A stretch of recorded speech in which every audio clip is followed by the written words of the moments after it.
इमरान डट गया और वोट उसके साथ खड़ा हो गया। मेरी पूरी जमात का दूसरा नंबर है। हम पीटीआई के हर कैंडिडेट के सेकंड आए। मैं समझता हूँ कि इस हलके के बच्चियों ने या ख़वातीन ने इमरान खान को मेरे पे तरजीह दी है, तो मैं तो बिल्कुल उसे ऑन करूँगा। सीनियर रहनुमा है पाकिस्तान मुस्लिम लीग नून आबिद रज़ा कोटला साहब। जनाब जो साहब, बहुत शुक्रिया आपने वक्त दिया। मेहरबानी।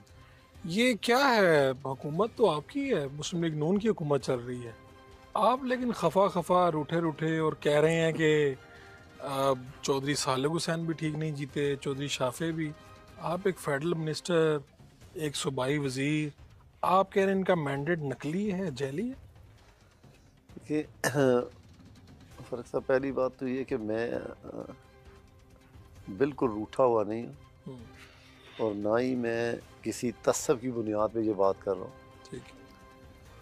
मैंने क्योंकि जहाँ तक अपनी सियासत जब से शुरू की है, अल्लाह ताला का शुक्र है कि वो बिल्कुल अपनी सियासत सच्चाई पे की है, अवामी खिदमत पे सियासत की है और ख़िदमत के ज़रिए जो मुझे मैंडेट मिला, मेरी फैमिली को उसी पे यकीन और बिलीव किया। जब मैं देखता हूँ कि 4 कैंडिडेट इलेक्शन लड़ते हैं, फर्स्ट और सेकंड 2 होते हैं जी। आप इलेक्शन जीतते हैं या हारते हैं।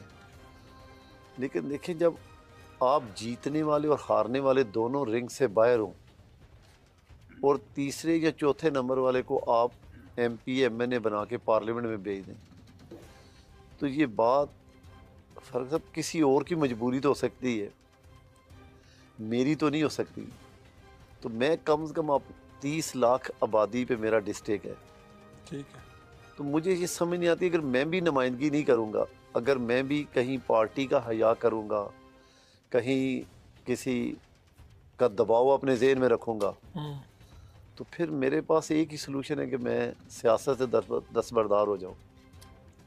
तो आप कह रहे हैं कि मैं तो हक सच की बात कर रहा हूँ, तो कितने वोट मिले फिर चौधरी सालिक हुसैन को, चौधरी देखिए शाफी हुसैन को? मैंने तो अगले दिन एक रस्मी गुफ्तगू कर रहा था दोस्त से और फिर उन्होंने बाद में वो सोशल मीडिया पे आ गए। देखिए मैं कह रहा हूँ कि अगर किसी को ये मुगालता है जी। क्यों, तो वो पब्लिक प्लेस पे मेरे साथ बैठ के पूरे मीडिया को या किसी कमीशन के सामने वो मुझसे बैठ के बात कर ले, तो मैं अगर साबित ना करूँ तो मैं माजरत कर लूँगा। लेकिन मैंने कहा ना कि सालिक के पास 8, शाफे साहब के पास, चौधरी शाफे साहब के 8000 वोट है और सालिक साहब के पास मेरे को 23,000 वोट है। ये जो 45 फार्म के, ठीक है ना, तो इसी तरह बाकी भी एमपी जितने क्यू लीग के बने, मतलब क्यू लीग के अक्सर कैंडिडेट जो है वो दूसरे नंबर पे, शायद उनके पूरे हलके में 2 कैंडिडेट्स हैं जो हम पीएमएलएन के मतलब सेकंड आए हैं। ठीक है। बाकी तो कहीं भी वो सेकंड नहीं है, पीएमएलक्यू वाले बाकी तो चौथे नंबर पे, मतलब मुकाबला सिर्फ पीटीआई और पीएमएलएन का हुआ है। अच्छा, एक अजीब बात है, आप चूँकि डिवीजन को भी लीड कर रहे हैं मुस्लिम लीग नून की, आप सदर हैं, तो ये पूरे पाकिस्तान में पीटीआई वाले कह रहे हैं कि भाई ये फॉर्म 45 वाले हैं, ये जैली हुकूमत है, और आप पूरे पाकिस्तान में गुजरात वाले अलहदा हैं, वो कह रहे हैं नहीं जनाब, यहाँ पे मुस्लिम लीग काफ ने धांधली की है। देखिए मैंने कहा ना जी कि क्योंकि टेरम गवर्नमेंट क्यू लीग की थी, मोहसिन नकवी साहब पहले सीएम थे, अब अल्लाह ताला की मेहरबानी से वो वज़ारत दाखिला पे है।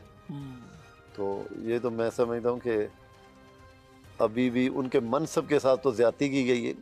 वज़ारत आला के बाद वज़ारत उज़्मा बनती थी, वज़ारत दाखिला नहीं बनती थी। ये आप लोगों की ख्वाहिशात है मेरे ख्याल में। नहीं, तो क्या आपको लगता है कि यहाँ पे क्या हुआ, यानी वो निगरान वज़ीर आला थे तो इलेक्शन से पहले क्या माहौल बनाया गया ख़ास, कुछ क्या हुआ यहाँ? नहीं, माहौल तो देखे ना, उन्होंने पूरी मेहनत की, यहाँ पर उन्होंने अपनी मर्ज़ी की सारी ज़िली इंतज़ामिया लगाई, उसके बावजूद भी गुजरात की आवाम ने उनको एक्सेप्ट नहीं किया।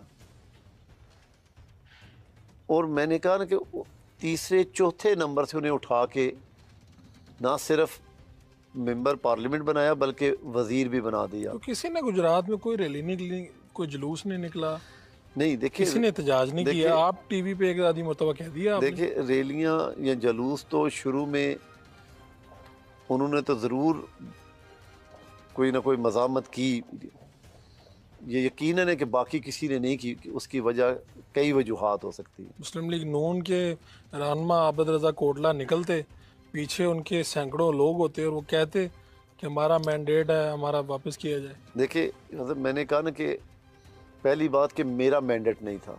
ठीक है, मैं अगर फर्स्ट पे होता तो मुझे वो हरवाते, तो फिर शायद मैं अब तक यहाँ मेरे लिए जेल हो सकती थी या कब्र हो सकती थी, तीसरा रास्ता नहीं था मेरे पास। आप कह रहे हैं जो कि मेरा नंबर दूसरा है। ठीक है, जब मैंने कहा कि मेरी पूरी जमात का दूसरा नंबर है, हम पीटीआई के हर कैंडिडेट के सेकंड आए।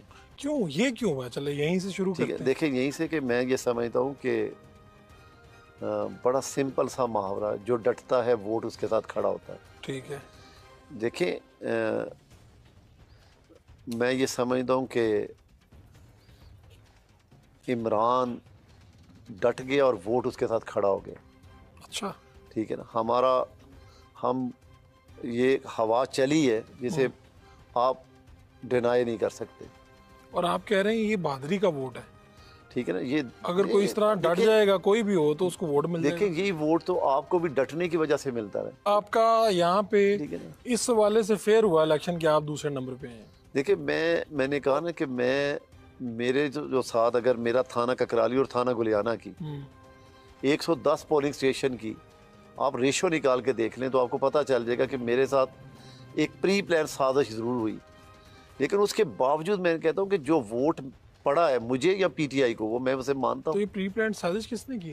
देखिए यकीनन क्योंकि मेरे तो अंगेज सीएम मोहसिन नकवी था।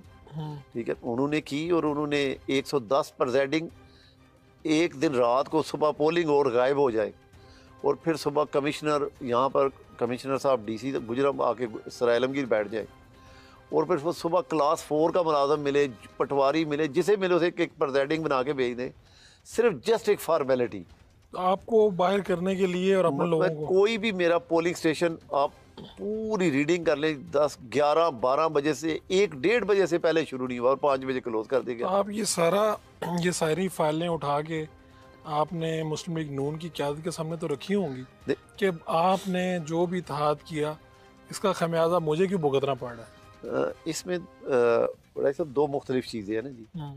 मैं ज़रूर करता अगर कोई मैकेनिज़्म उस वक़्त बनता जब आपने चौथे नंबर वालों के नोटिफिकेशन होते देखे, तो अब आपके लिए कोई ऐसी पॉसिबिलिटी नहीं रही थी कि आप उस रिकॉर्ड को लेके कहीं जाते। आपको भी तो ऑफर हो सकती थी कि आप जीत जाए।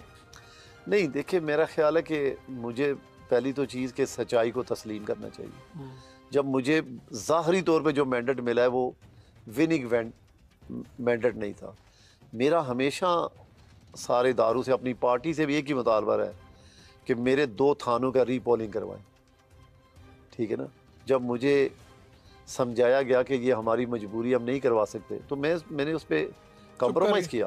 खामोश हो गया। देखिए अपनी तबीयत के बरक्स एक आपकी हद है ना, आप जब आपको पता हो कि यहाँ हर चीज़ एक मैनेज है, तो आप दीवार में टक्कर मारने का कोई फ़ायदा तो नहीं। फिर 5 साल क्या ये डेरे पे बैठे रहेंगे?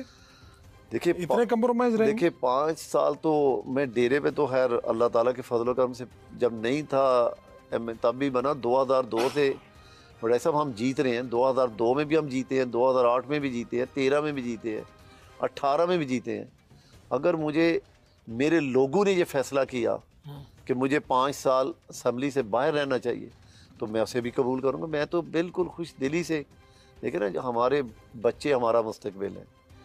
अगर मैं समझता हूँ कि इस हल्के के बच्चियों ने या ख़वातीन ने इमरान खान को मेरे पे तरजीह दी है, तो मैं तो बिल्कुल उसे ऑन करूँगा। अच्छी बात है। आपके यहाँ पे मुखालिफ उम्मीदवार थे चौधरी मूसा इलाही जी जी, तो वो अब PP32 जो ज़िमनी इलेक्शन है, जब हम यहाँ पे बैठे हुए हैं तो ज़िमनी इलेक्शन है 1-2 दिन बाद, तो क्या हिसाब किताब होगा?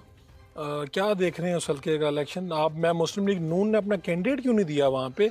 ऐसी क्या मजबूरी है? देखिए वो ये हल्का जो है ना वो हमारा पहले से इत्तेहाद में हम उन्हें दे चुके थे, अच्छा, जिसकी वजह से जनरल इलेक्शन में जिसकी वजह से पीएमएल ने वहाँ पे इस वक्त ज़िमनी इलेक्शन में अपना उम्मीदवार खड़ा नहीं किया। नादरीन आपने वीडियो मुलाजा फरमाइए। नादरीन मैं आबद रजा की जरूरत को सलाम पेश करता हूँ, जिसने चेहरे पर सुनते नबवी रखने का हक अदा कर दिया और हकीकत पर मबनी उसने तस्लीम कर लिया है कि बिल्कुल मैं वाजे हार चुका था, लेकिन जिन शख्स से मुझे हरवाया गया है उनसे नहीं मैं हारा। मेरे से जीतने वाले शख्स पीटीआई का था, उन्होंने ये सब कुछ वाजे कर दिया और साथ में उन्होंने बता दिया है कि पहली पोजीशन हासिल करने वाली जमात जो है वो पीटीआई थी, हम तो दूसरे नंबर पर थे। और इस वक्त जो सारा सिस्टम चल रहा है वो ताकतवर है जो पीछे बैठे हैं, जो अपनी मर्जी का जिन्होंने सेटअप बनाया है। और मोहसिन नकवी के हवाले से भी उन्होंने बयान दिए हैं। मेरे हल्के से जो मुस्लिम लीग काफ को जितवाया गया वो सारा कुछ पहले से एक प्लान बना हुआ था और उनके पीछे हाथ था मोहसिन नकवी साहब का। मोहसिन नकवी साहब और मुस्लिम लीग के काफ वाले जो है ये इनकी बड़ी गहरी रिश्तेदारियां हैं। नाजरीन आज आबद रजा कोटला ने बिल्कुल साफ और शफाफ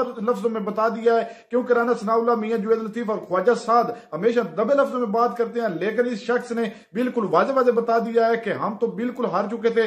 पहली पोजीशन हासिल करने वाली जमात पीटीआई है और मैं खुद तस्लीम करता हूं, मेरे हल्के की अवाम, औरतों ने, अगर बच्चियों ने इमरान खान को तरजीह दी है तो मैं दिल से तस्लीम करता हूं। नाज़रीन इस तरह के शख्स को देखकर पाकिस्तानी होने पर फख्र महसूस होता है। नाज़रीन बाद मुस्लिम लीग नवाज के इस तरह के रहनुमा हैं जिनको हरवा भी दिया गया लेकिन फिर भी अपना रोना रो रहे हैं और पीटीआई की बर्तरी को जो है वो तस्लीम नहीं कर रहे हैं। नाज़रीन आपने वीडियो मुलाजा फरमाई, इस वीडियो के बारे में आपकी क्या राय है और कसूस सेंचुरी आबद रजा कोटला के बारे में वीडियो के कमेंट सेक्शन में अपनी राय लाजमी दीजिए और अगली वीडियो तक आपने मेजबान को दीजिए इजाजत। अल्लाह हाफिज।